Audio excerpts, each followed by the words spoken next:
Hey everyone! In today's quick tutorial, I'll show you how to change your password on Facebook. First, open your Facebook app on your mobile phone. Then, click on the three lines in the top right corner. Now, scroll down and click on Settings and Privacy. Next, click on Settings. Tap on See More in Account Center. Here, click on Password and Security. Then, tap on Change Password. Select the account for which you want to change the password. Here, enter your current password, then type your new password below it, and re-enter the new password in the next field.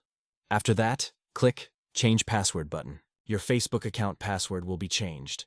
If you get an additional step, it will be a Gmail verification code sent to your Gmail account. Copy that code, enter it here, and click Next to complete the password change. And that's it. How to change password on Facebook. If this video helped, give it a thumbs up and subscribe for more quick tech tips. See you in the next one.